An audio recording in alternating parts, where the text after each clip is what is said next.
بسم اللہ الرحمن الرحیم۔ عورت کی زندگی کے راستے میں یوں تو بہت سے موڑ آتے ہیں، مگر اس کی زندگی کے 4 دور خاص طور پر قابل ذکر ہیں۔ نمبر 1 عورت کا بچپن، نمبر 2 عورت بالغ ہونے کے بعد، نمبر 3 عورت بیوی بننے کے بعد، اور نمبر 4 پر عورت ماں بننے کے بعد۔ اب ہم عورت کے ان چاروں زمانوں کا اور ان وقتوں میں عورت کے فرائض اور ان کے حقوق بیان کرتے ہیں، تاکہ ہر عورت ان حقوق و فرائض کو ادا کر کے اپنی زندگی کو دنیا میں بھی خوشحال بنائے اور آخرت میں بھی جنت کی لازوال نعمتوں اور دولتوں سے سرفراز ہو کر مالا مال ہو جائے۔ نمبر 1 پر بات کرتے ہیں عورت کا بچپن۔ عورت بچپن میں اپنے ماں باپ کی پیاری بیٹی کہلاتی ہے۔ اس زمانے میں جب تک وہ نابالغ بچی رہتی ہے، شریعت کی طرف سے نہ اس پر کوئی چیز فرض ہوتی ہے، نہ ہی اس پر کسی قسم کی ذمہ داریوں کا کوئی بوجھ ہوتا ہے۔ وہ شریعت کی پابندیوں سے بالکل آزاد رہتی ہے اور اپنے ماں باپ کی پیاری بیٹی بنی ہوئی کھاتی پیتی پہنتی اوڑھتی اور ہنستی کھیلتی رہتی ہے، اور وہ اس بات کی حقدار ہوتی ہے کہ ماں باپ، بھائی بہن اور سب رشتہ ناتا والے اس سے پیار و محبت کرتے رہیں اور اس کی دل بستگی اور دل جوئی میں لگے رہیں، اور اس کی صحت و صفائی اور اس کی عافیت اور بھلائی میں ہر قسم کی انتہائی کوشش کرتے رہیں، تاکہ وہ ہر قسم کی فکروں اور رنجوں اور فارغ البال اور ہر وقت خوش و خرم اور خوشحال رہے۔ جب وہ کچھ بولنے لگے تو ماں باپ پر لازم ہے کہ اس کو اللہ اور رسول صلی اللہ علیہ وسلم کا نام سنائیں، پھر اس کو کلمہ وغیرہ پڑھائیں۔ جب وہ کچھ اور زیادہ سمجھدار ہو جائے تو اس کو صفائی ستھرائی کے ڈانگ اور سلیقے سکھائیں، اس کو نہایت پیار و محبت اور نرمی کے ساتھ انسانی شرافتوں کی باتیں بتائیں اور اچھی اچھی باتوں کا شوق اور بری باتوں سے نفرت دلائیں۔ جب پڑھنے کے قابل ہو جائے تو سب سے پہلے اس کو قرآن شریف پڑھائیں۔ جب کچھ اور زیادہ ہوشیار ہو جائے تو اس کو پاکی اور ناپاکی، وضو، غسل وغیرہ کا اسلامی طریقہ بتائیں اور ہر بات اور ہر کام میں اس کو اسلامی آداب سے آگاہ کرتے رہیں۔ جب وہ 7 برس کی ہو جائے تو اس کو نماز وغیرہ ضروریات دین کی باتیں تعلیم کریں اور پردہ میں رہنے کی عادت سکھائیں اور برتن دھونے، کھانے پینے، سونے پرونے اور چھوٹے موٹے گھریلو کاموں کا ہنر بتائیں اور عملی طور پر اس سے یہ سب کام لیتے رہیں اور اس کی کاہلی اور بے پرواہی اور شرارتوں پر روک ٹوک کرتے رہیں اور خراب عورتوں اور بد چلن گھرانوں کے لوگوں سے میل جول پر پابندی لگا دیں اور ان لوگوں کی صحبت سے بچاتے رہیں۔ عاشقانہ اشعار اور گیتوں اور عاشقی معشوقی کے مضامین کی کتابوں سے، گانے بجانے اور کھیل تماشوں سے دور رکھیں، تاکہ بچیوں کے اخلاق و عادات اور چال چلن خراب نہ ہو جائیں۔ جب تک بچی بالغ نہ ہو جائے ان باتوں کا دھیان رکھنا ہر ماں باپ کا اسلامی فرض ہے۔ اگر ماں باپ اپنے ان فرائض کو پورا نہ کریں گے تو وہ سخت گناہگار ہوں گے۔ نمبر 2 پر ہم بات کریں گے کہ جب عورت بالغ ہو گئی تو اللہ و رسول جل جلالہ و صلی اللہ تعالی علیہ وسلم کی طرف سے شریعت کے تمام احکام کی پابند ہوگی۔ اب اس پر نماز، روزہ اور حج و زکوٰۃ کے تمام مسائل پر عمل کرنا فرض ہو گیا اور اللہ تعالیٰ کے حقوق اور بندوں کے حقوق کو ادا کرنے کی وہ ذمہ دار ہو گئی۔ اب اس پر لازم ہے کہ وہ خدا کے تمام فرضوں کو ادا کرے اور چھوٹے بڑے تمام گناہوں سے بچتی رہے، اور یہ بھی اس کے لیے ضروری ہے کہ اپنے ماں باپ اور بڑوں کی تعظیم و خدمت بجا لائے اور اپنے چھوٹے بھائیوں بہنوں اور دوسرے عزیز و اقارب سے پیار و محبت کرے۔ پڑوسیوں اور رشتے ناتے کے تمام چھوٹے بڑوں کے ساتھ ان کے مراتب و درجات کے لحاظ سے نیک سلوک اور اچھا برتاؤ کرے، اچھی عادتیں سیکھے اور تمام خراب عادتوں کو چھوڑ دے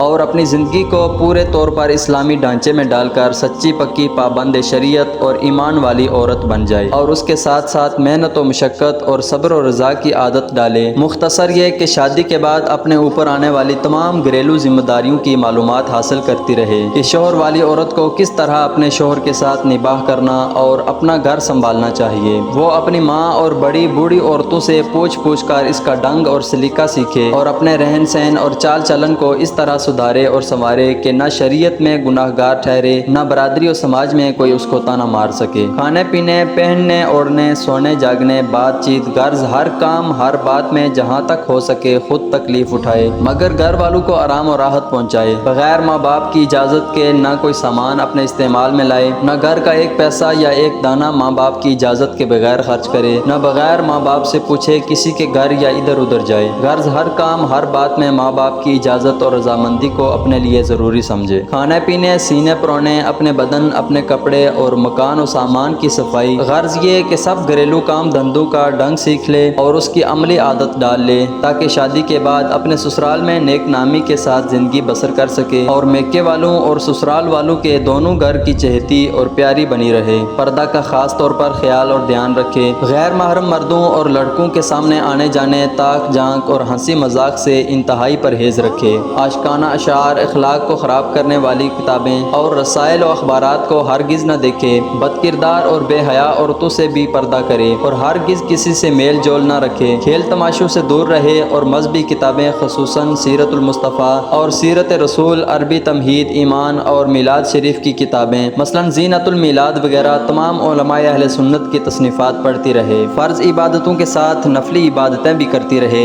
مثلاً تلاوت قرآن و تسبیح فاطمہ، میلاد شریف پڑھاتی رہے اور 11ویں شریف و محرم وغیرہ کی نیاز و فاتحہ بھی کرتی رہے کہ ان اعمال سے دنیا و آخرت کی بے شمار برکتیں حاصل ہوتی ہیں۔ نمبر 3 پر بات کرتے ہیں عورت شادی کے بعد نکاح۔ جب لڑکی بالغ ہو جائے تو ماں باپ پر لازم ہے کہ جلد از جلد مناسب رشتہ تلاش کر کے اس کی شادی کر دیں۔ رشتہ کی تلاش میں خاص طور پر اس بات کا دھیان رکھنا بے حد ضروری ہے کہ ہرگز کسی بد مذہب کے ساتھ رشتہ نہ ہونے پائے، بلکہ دیندار اور پابند شریعت اور مذہب اہل سنت کے پابند کو اپنی رشتہ داری کے لیے منتخب کریں۔ بخاری اور مسلم کی حدیث میں ہے کہ رسول اللہ صلی اللہ علیہ وسلم نے فرمایا کہ عورت سے شادی کرنے میں 4 چیزیں دیکھی جاتی ہیں: دولت مندی، خاندانی شرافت اور خوبصورتی، لیکن تم دینداری کو ان سب چیزوں پر مقدم سمجھو۔ عورت جب تک اس کی شادی نہیں ہوتی وہ اپنے ماں باپ کی بیٹی کہلاتی ہے، مگر شادی ہو جانے کے بعد عورت اپنے شوہر کی بیوی بن جاتی ہے اور اب اس کے فرائض اور اس کی ذمہ داریاں پہلے سے بہت زیادہ بڑھ جاتی ہیں۔ وہ تمام حقوق و فرائض جو بالغ ہونے کے بعد عورت پر لازم ہو گئے تھے،